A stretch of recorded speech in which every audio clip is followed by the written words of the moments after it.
আসসালামু আলাইকুম। চুল পেকে যাওয়ার ভয়ে কি বাজারের ওই কেমিক্যাল হেয়ার ডাই মাখতে মাখতে চুল আরও ছাতুর মতো বানিয়ে ফেলছেন? থামুন, আজ এমন একটি জিনিসের কথা বলবো যেটা হাজার বছর ধরে আমাদের দেশে ব্যবহার হয়ে আসছে। ইন্ডিগো বা নীল পাতা।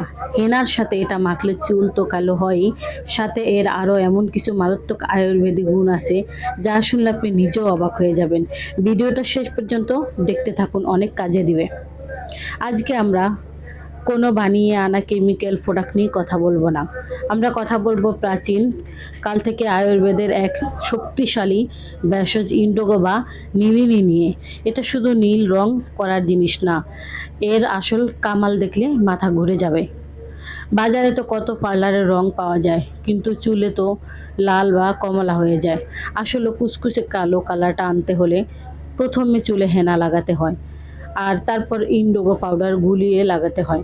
কোনো কেমিক্যাল ছাড়াই শুধু চুল কালোই করে না, যাদের মাথা থেকে গোছা গোছা চুল পড়ে পড়ে যাচ্ছে তাদের জন্য ইন্ডিগোর তেল বা এর পেস্ট দারুণ কাজ করে। স্কলপের চুলকানি বা খুশকির সমস্যা থাকলে সেটাও একদম দূর করে দেয় এই পাতার নির্যাস। অনেকের গায়ে ত্বকে দেখা যায় জার্স উঠেছে, চুলকানি বা ছোটোখাটো ইনফেকশন হয়েছে।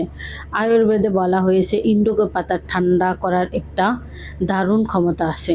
এটা লাগালে চামড়ার জ্বালাপোড়া নিমিষই ঠান্ডা হয়ে যায়। আচ্ছা, এটা কি শুধু চুলে মাখে? না ভাই, আয়ুর্বেদ ব্যবহারেরও নিয়ম। তবে হ্যাঁ, নিজে ডাইরেক্ট খেতে যাবেন না।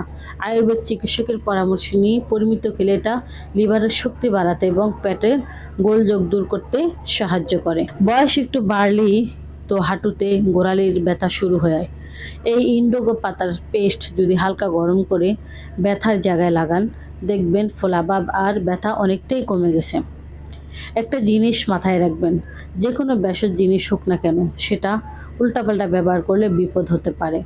চুলে লাগানোর সময় খাঁটি জিনিসটাই বেছে নেবেন, আর খাওয়ার ব্যাপার থাকলে অবশ্যই আয়ুর্বেদিক বিশেষজ্ঞের পরামর্শ নেবেন। তো কেমিক্যাল ছেড়ে আজ থেকে কি তবে ন্যাচারাল ইন্ডিগো দিয়ে চুলের যত্ন নেওয়া শুরু করছেন?